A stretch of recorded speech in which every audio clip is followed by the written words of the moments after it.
Welcome to the Open Space Living Room.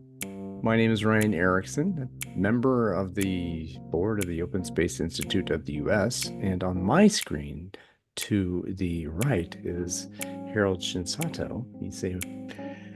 And on the bottom of my screen, but in the center of our hearts, is the guest today in the living room, Funda Oral. Hello, Funda. Hello, nice meeting you. Hello. Mm, Welcome. welcome. Well, It's been a our little bit first since question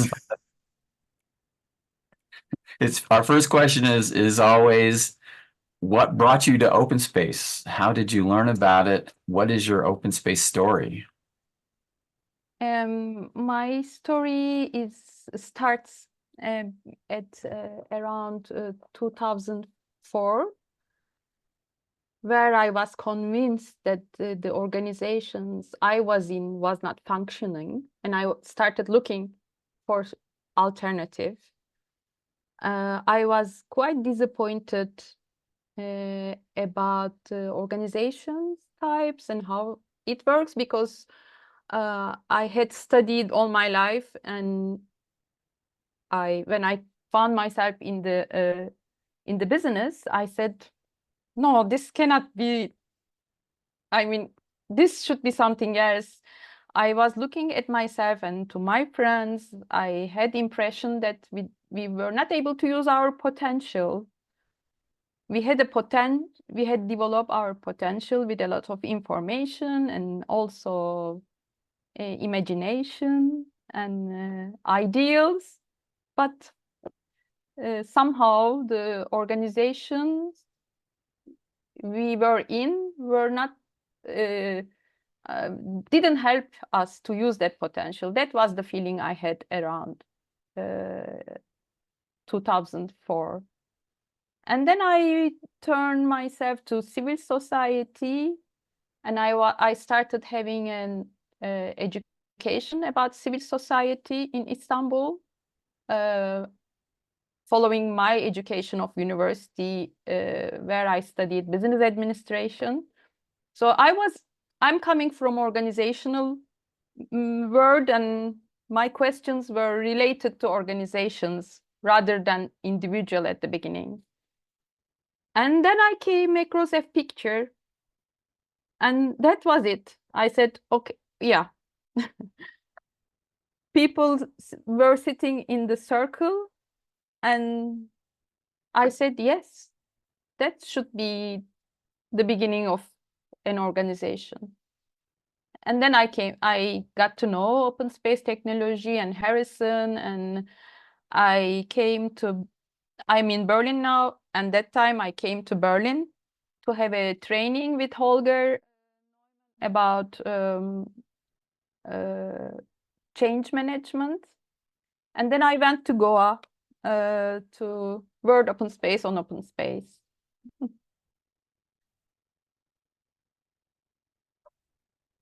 Did you see Ann Stadler at Goa? Yeah. I think it's her famous open Yeah. space. Yeah, she was there. Right? Yeah, she was there. Peggy Holman was there. Harrison, of course, was there. And Gail was there. I think we also collaborated long time with. I'm still in touch with Gail, who is in Taiwan. I'm not sure which Gale is the Gale you're speaking of. So I'm being a little bit newer to open space. Who is this Gale? Gail is from ICA, and they live in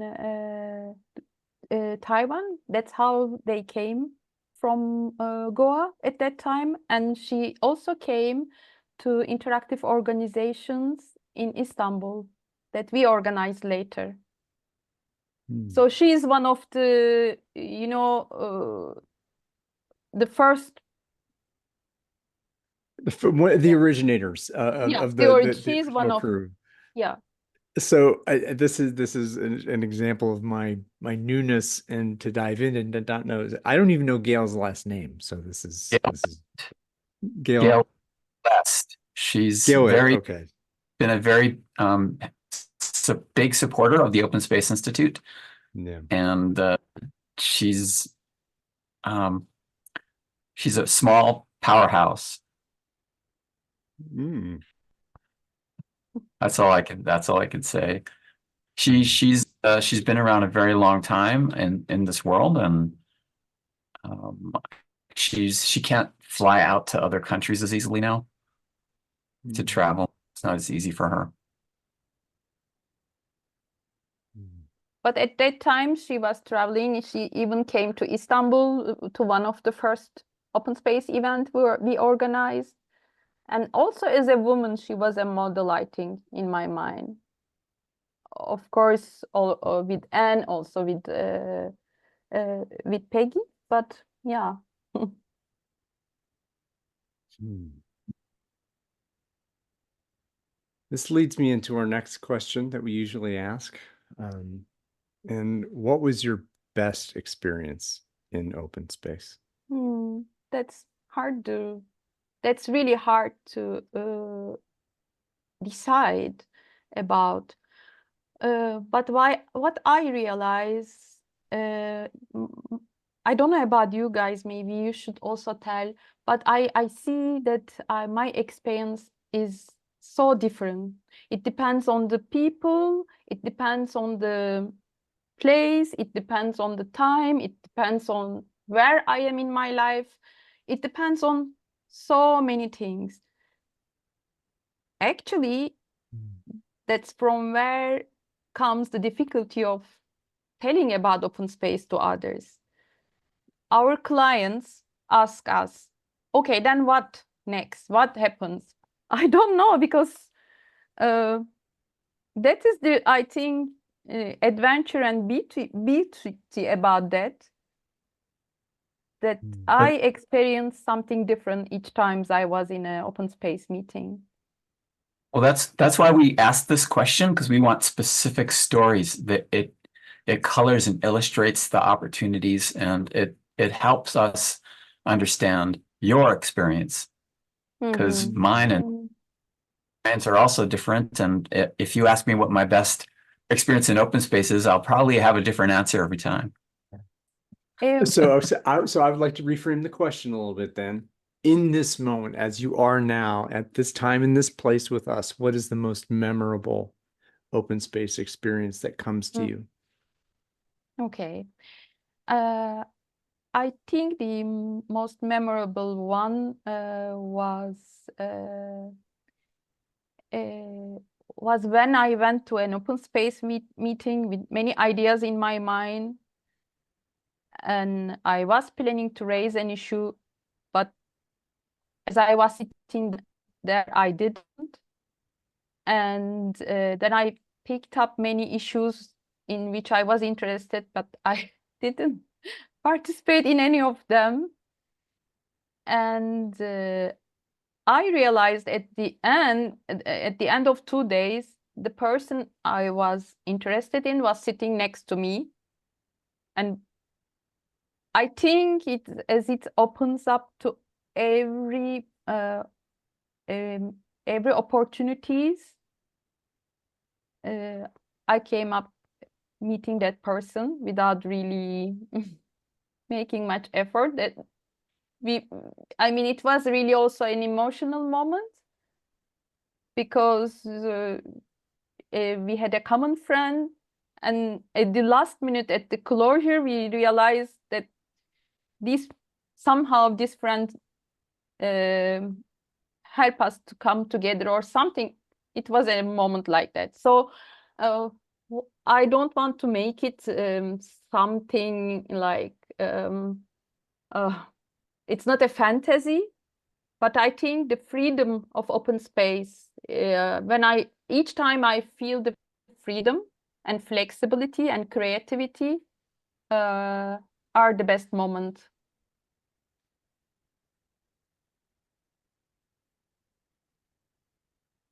Oh, boy, I'm having a very specific memory, Ryan, that might stimulate something, because it relates to what you just said.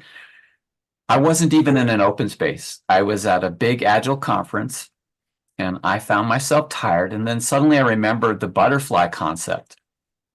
And I thought, I'm just going to sit here and just open space in my heart.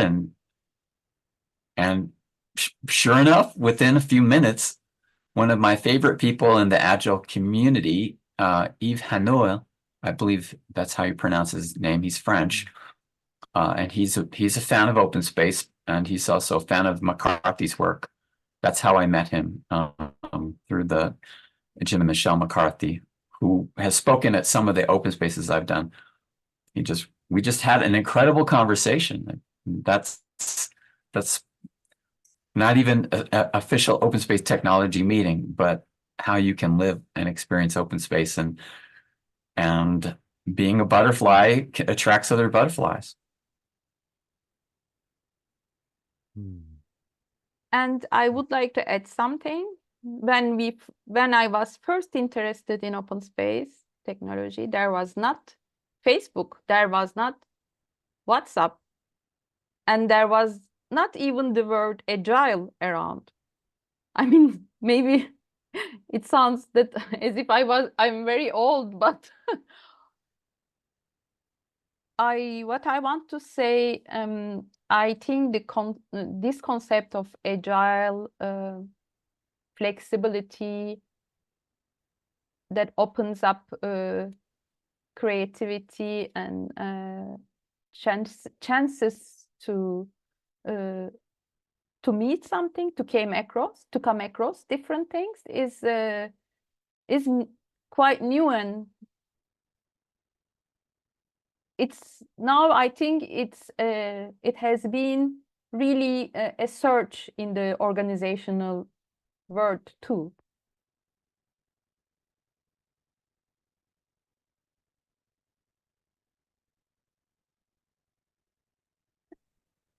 Ryan and I are both quite active in the quote agile close quote world, which there's a lot of controversy around it. The Agile Manifesto was actually signed in 2001, I believe, in Colorado, not like in the Rocky Mountains, like where I am.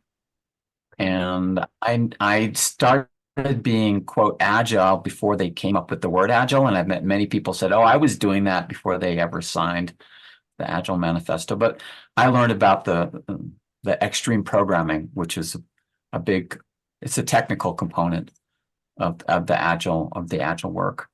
So it's kind of under the brand of agile anyway. But the agile community is one of the biggest practitioners of open space. Okay. They don't necessarily use it in organizations, but they use it amongst themselves.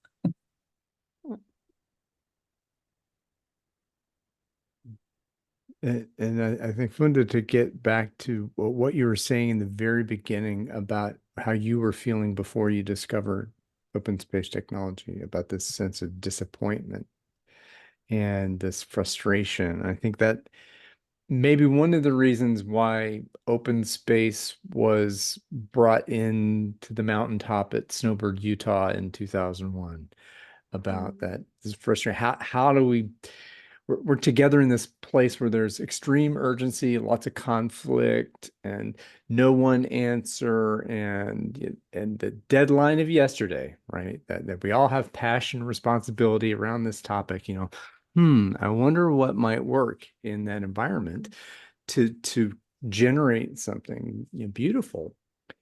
And and this kind of gets me into the next question, but at that time, the that was the Dilbert management and software developers were being pushed to death marches and all that kind of stuff, and that was the context for that open space and the change that was offered as a result of it.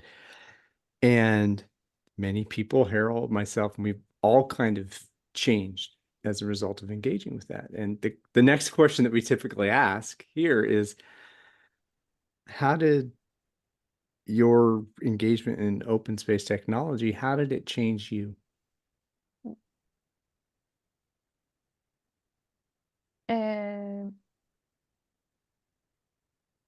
not only open space technology, but many other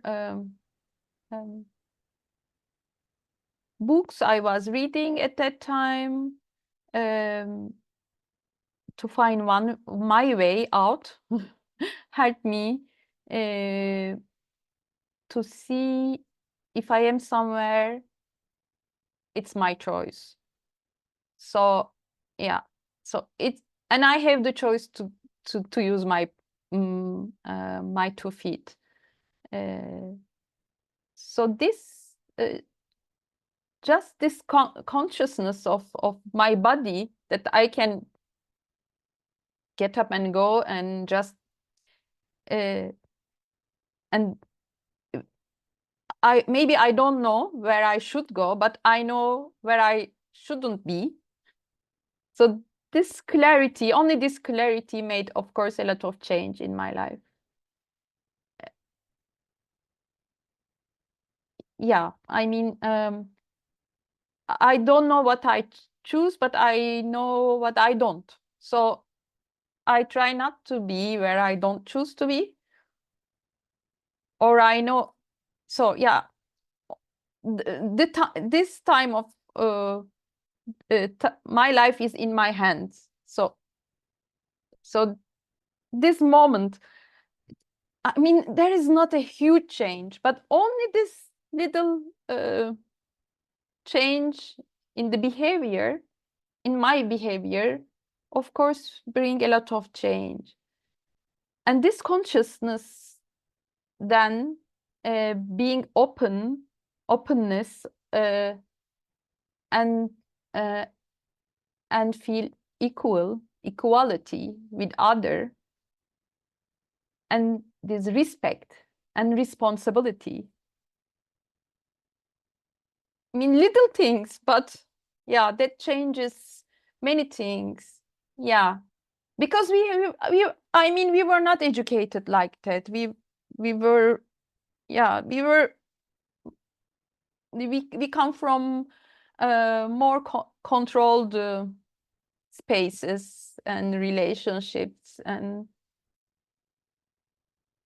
so seeing that respect and responsibility can go together, and my space and the space of others, protection of my space and having respect to the space of others, all these concepts came with open space technology.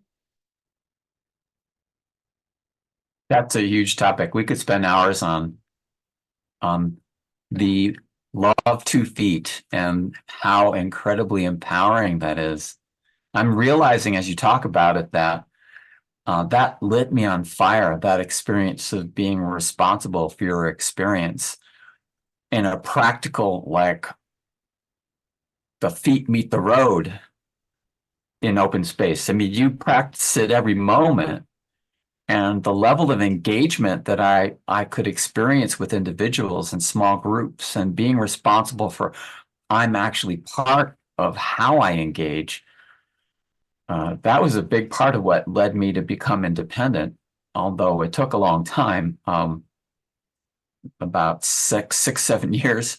But it was very hard to just endure being in a space that didn't encourage my real engagement when I knew what was possible being in open space. Yeah.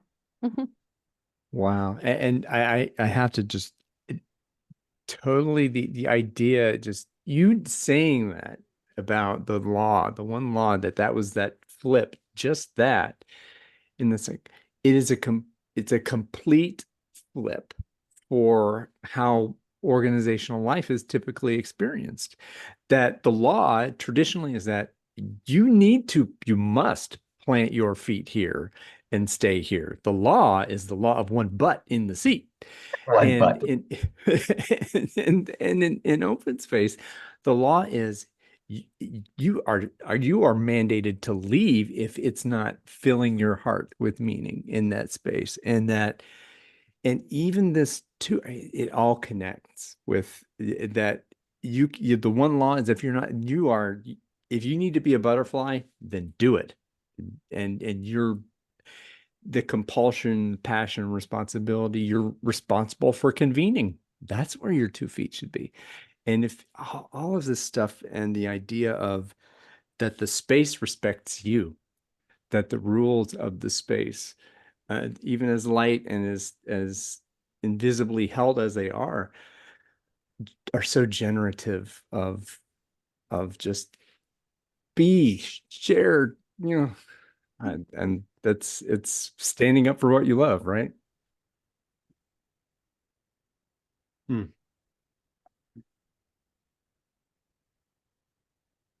Well, I'm curious to hear more about your own. You talk about marketing open space, so you must have a kind of business as Um, a change agent or facilitator. Could you tell eh, us a bit more about work? yeah, in Berlin now, I am a freelancer. So this freelance identity helped me to organize World Open Space on Open Space in Turkey. In Turkey, we when we work around open space technology, it was just like a collective, collaborative efforts. Not, I didn't have any legal identity there. When I needed to work with open space, I collaborated with other friends who had already business. I was not interested in creating an training company, or I didn't want to be a trainer as such.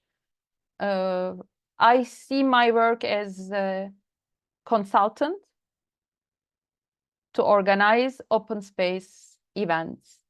And I am not interested in teaching methods. And actually, I am not interested in teaching anything because personally, I don't see my mission as teacher or educator. And I feel the need of opening spaces, bring people together. That's how I see my role. And here in Berlin, there the government helped me to set up a freelance identity around this issue.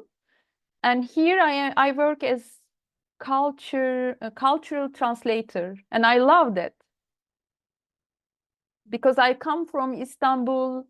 I know Middle East, I know Islamic culture, and here I am married to a Frenchman, and I studied in French in Istanbul, so I am familiar, and I worked also in Italy, and so I know a little bit different cultures, and I am open to all of them. So yeah, here I have I'm a freelancer as cultural translator. And I think that goes perfectly well with open space technology. And I also work in some NGOs in addition to that, always related to different cultures, let's say. That's how I see myself professionally creating organizations and events that bring people together. That's why I want to promote and market open space technology, because I see there is a need to come together more and more. More and more we get polarized. We have information from our social media, from our telephone. We don't connect each other, but we are connected through the screen of the telephones with everywhere. Yeah. So yeah, I encourage people to come face to face. Of course, we couldn't make it with you for this video, but professionally, I work for that. I want to work for that. This feels like a natural place to go into the third question, which I hope we'll stay here beyond the third question, because I think this is fantastic. If you were to convene an open space with a theme, I know you are currently, you've been talking about that. What is the theme that you feel is most relevant now for convening an open space? I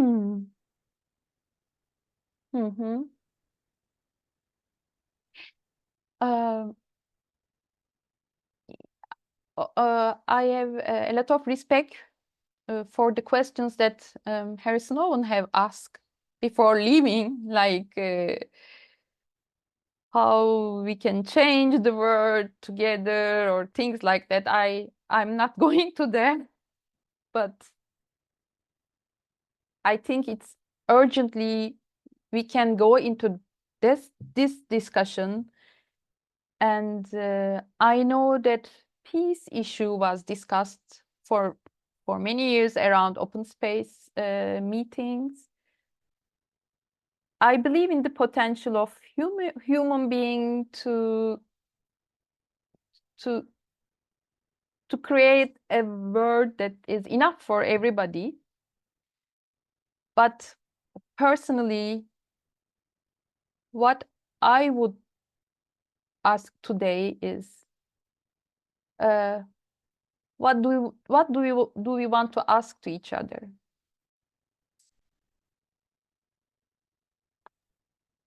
Wow. Yeah, this is the need. I think it's time to feel comfortable with questions rather than answers. We can stay with questions for a while, and respectfully and feeling equal, we should come together, meet the other, ask and listen. This would be the open space I would like to work for these days. This would be your sponsorship. You would sponsor that open space. Yes. That is incredible. That is incredible. In many ways, I believe your question is going to change all our future open space living rooms, because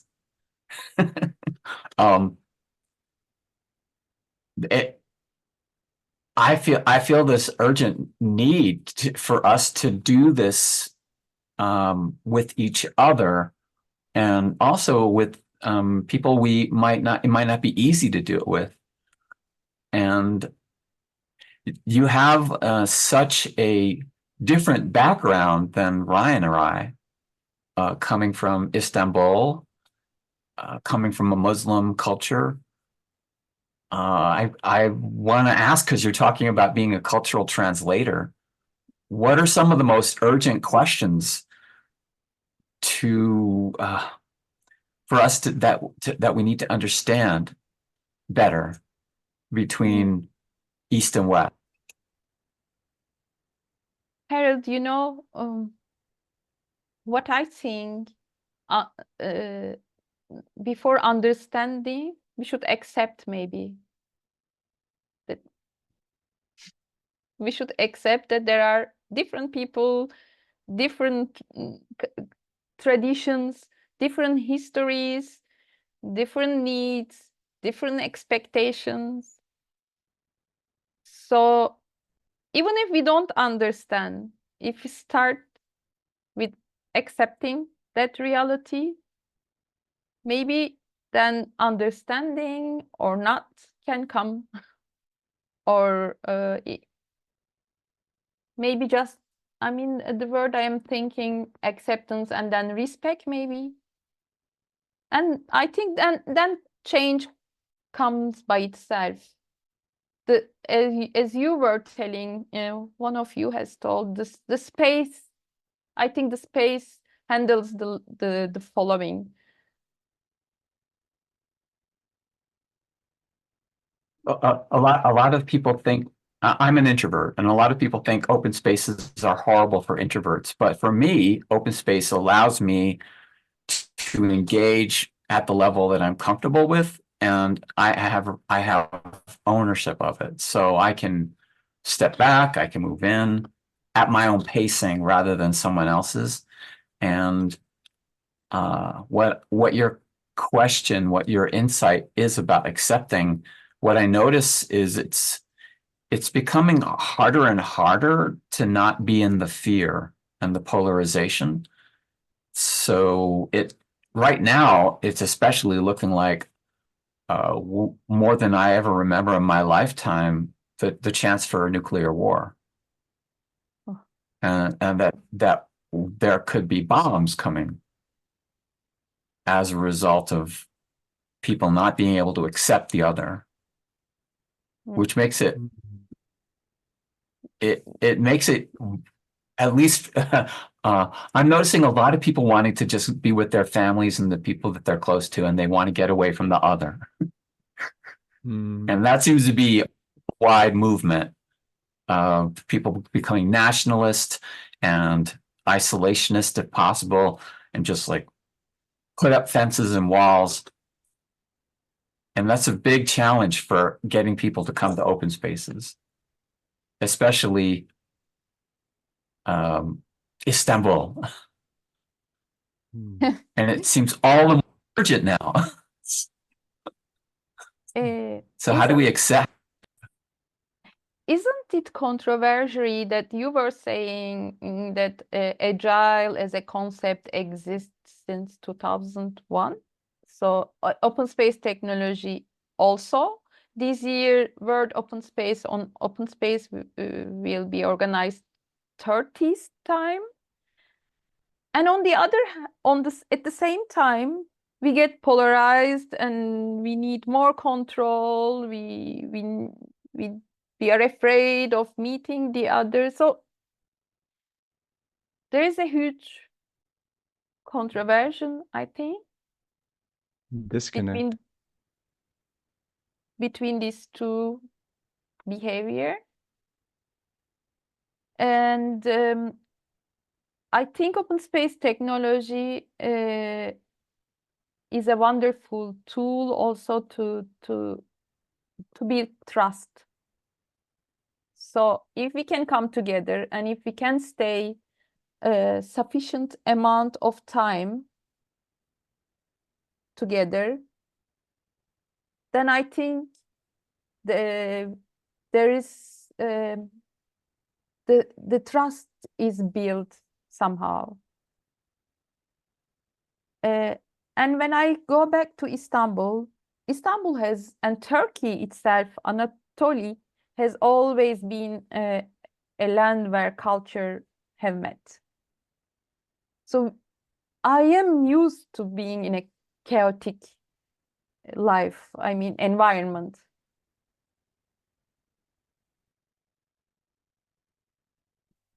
Well, my wife convinced me to go to Istanbul, and I'm remembering the diversity there. I mean, you had women in full burqas with only the little eyes showing out, and then you have plenty of Turkish women with no veil on at all, no scarf. You had people visiting from all over the world, and yet my wife felt the most safe in Istanbul than any other, even American cities. Incredible feeling of safety. And at least my personal experience of that felt like it was related to Islam and how serious, like the call to prayer being announced. And of course, it's in Turkey, it's much more influenced by Sufism. They don't speak Arabic, so the way they sing the Arabic call to prayer is is very lyrical, and when you hear the call to prayer in Jerusalem, it's very cut and dried Arabic. Okay. But it's very it's almost like opera. I mean, it's haunting and beautiful. Mm-hmm. Mm. And Yeah. you compare the old city, and then you go to where the tower is, and where it's very, very liberalized. It's just so cosmopolitan. Yeah, I think Istanbul is like a little world. You can see everything at once. But I living in Berlin now, I have also similar experiences. This is also a city where people come together. I hear many languages, languages that I don't understand and I don't know uh, about. I'm not familiar with. And people seem to get along well. I had a chance to visit New York. I also felt safe somehow because people look into your eyes and they are somehow interested in you.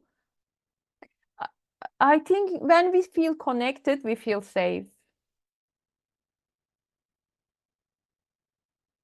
So that all depends on this. After coming across to open space technology and experiencing this kind of freedom, I spent around 10 years in a Roma neighborhood in Istanbul as an activist, and then I created a music school with other other partners for Roma people. I don't know if you know Roma communities, they are really free. They are free in their soul.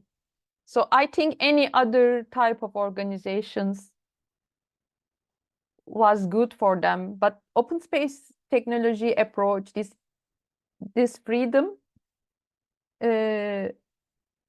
through this freedom, we were able to connect and spend wonderful time together with young musicians, with children, and with their families. And this neighborhood was also one of the places I felt very safe in my life, although I didn't know anybody. Because everybody cares for each other. Everybody is interested in each other. So somehow you feel safe because you don't feel alone.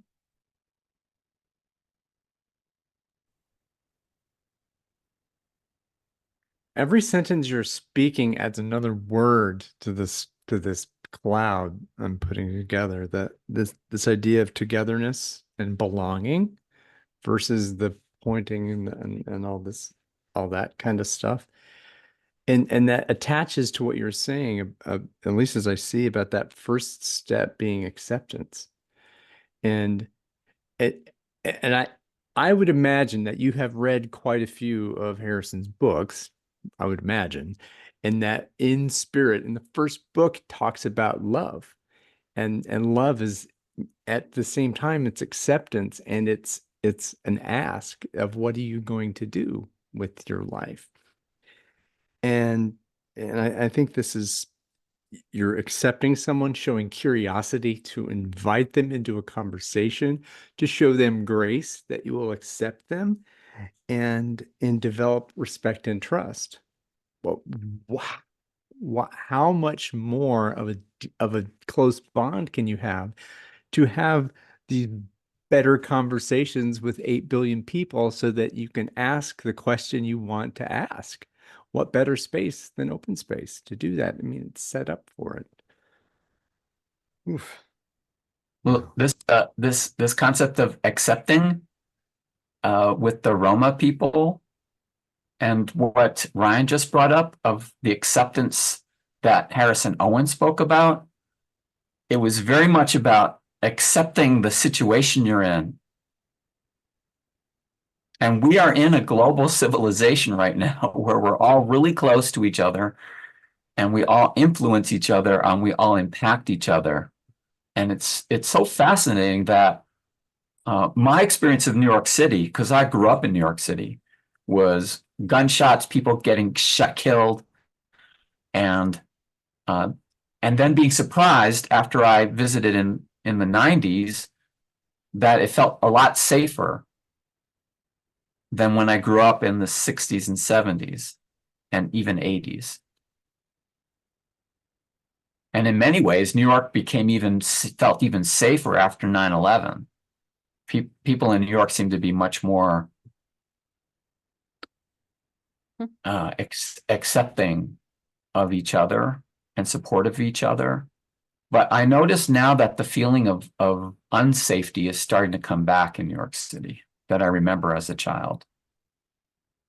Mm. I see it on the news when I go visit my parents.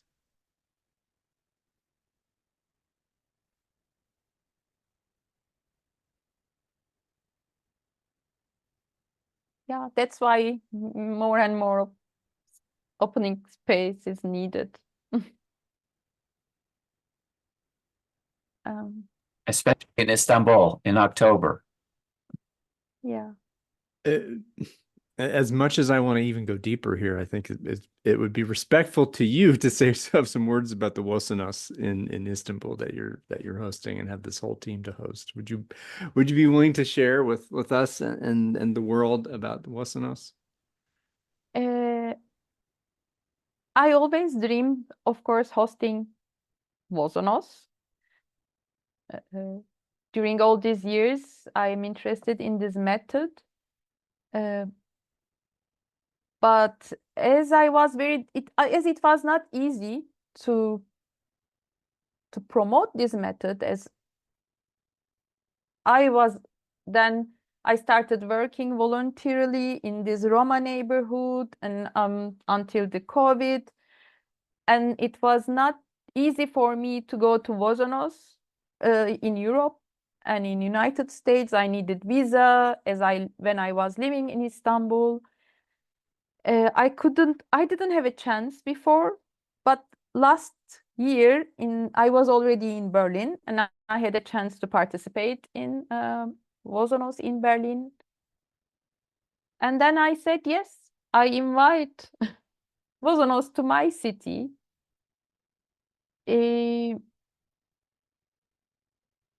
I think Istanbul is a good place to meet because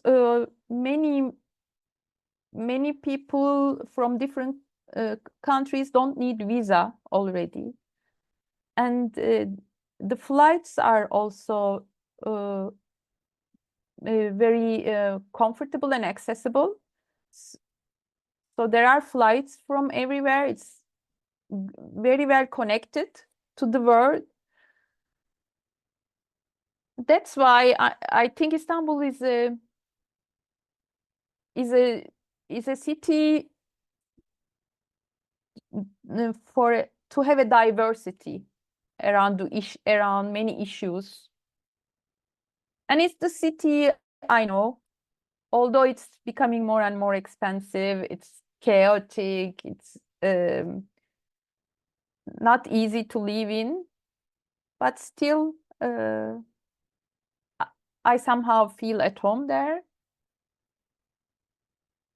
And after the passing of Harrison Owen, I think these years word open space on open space become more important.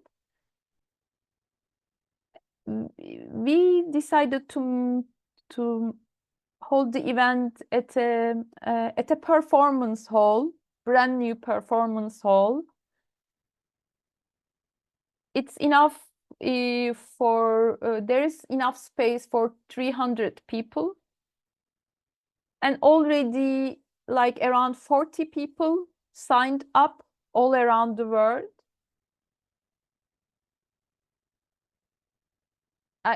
I'm quite sure that the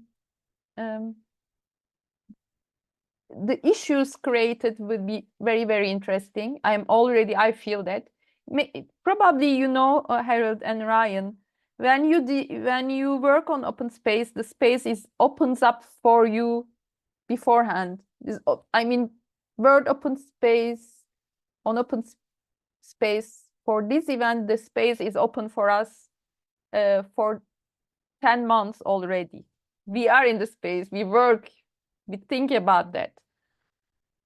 So yeah, and now we started also organizing meetings with local government and local NGOs, local activist friends and everybody.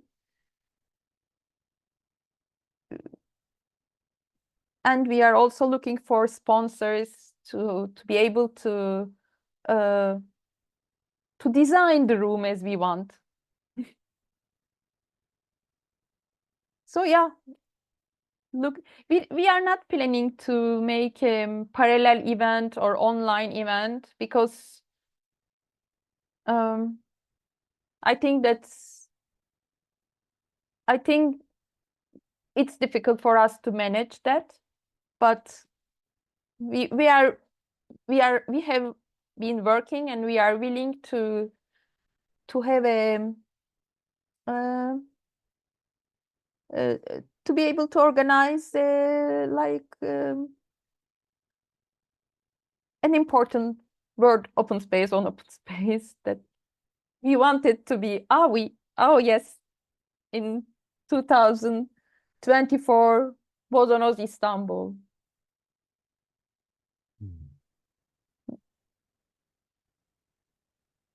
As I'm thinking of this, I'm wondering, thinking about how we could use this platform and continue to broadcast and share this.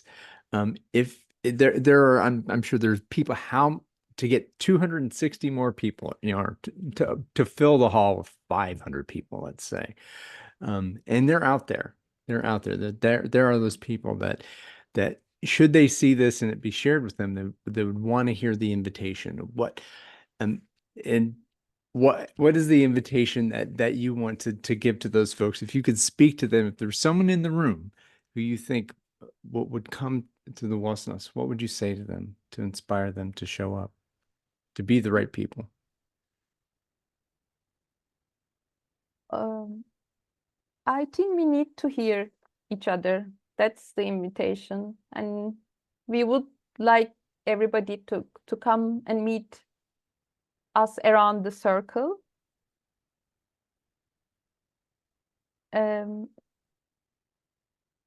Yeah, we want to have everybody and all the important issues. We are inviting them to our circle.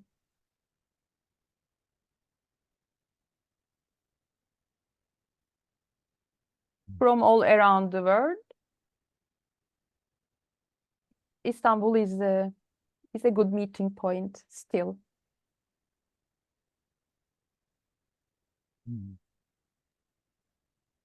And we will do our best.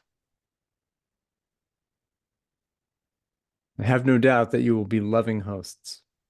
Yeah, and I mean,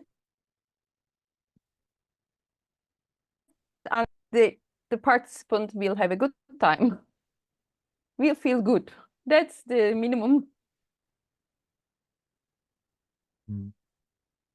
So how would people sign up if they wanted to register or learn more? We have a website, World Open Space on Open Space 2024 Istanbul.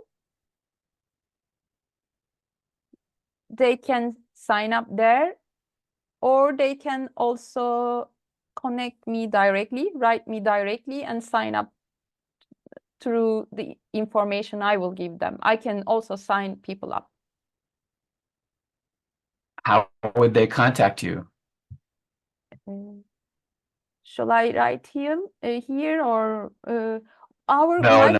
my contacts are already on the website. Okay. World Open Space on Open Space 2024 Istanbul. I have all the other information there, and also my other colleagues. we are very easy to, we are very accessible through our emails, LinkedIn, Instagram, Facebook, everything is there. When we produce this, I'm going to include a picture of the website. It's got an animated with birds flying with the blue mosque and the Hagia Sophia in the background. So it's very lovely. So they'll see the website right now, actually, is when I'll show it. So Yeah, and I mean, this is a video that I made because for me, Istanbul is like the sea and Bosphorus and the ships and birds. That's what Istanbul represents.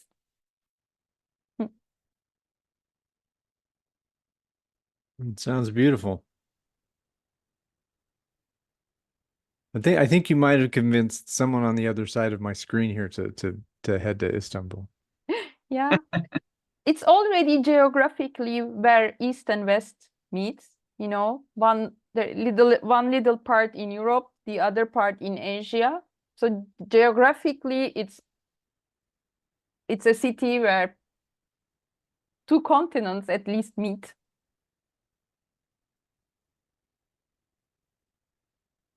And there's no way to describe the Istanbul experience. You have to be there. It's like open space. We can talk about open space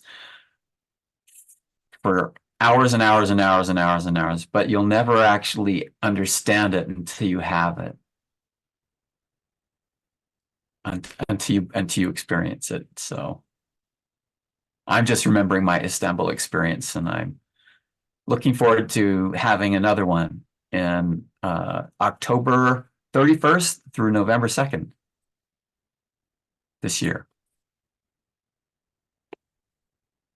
Well, I think it's time for us to conclude our episode. Is there anything else you wanted to say before, or people should know about before we close?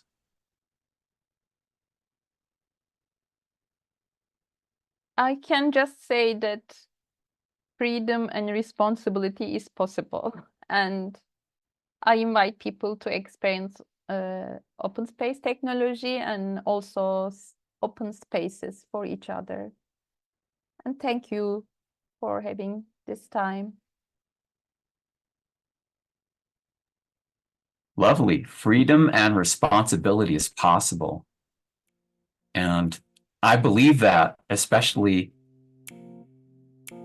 remembering my own experiences in open space. Well, that's it for the open space living room. Thank you, Funda, so much for this inspiring interview. And I hope people feel inspired as well and make their way with 2 feet and their planes and their boats to get to Istanbul. And of course, open more space.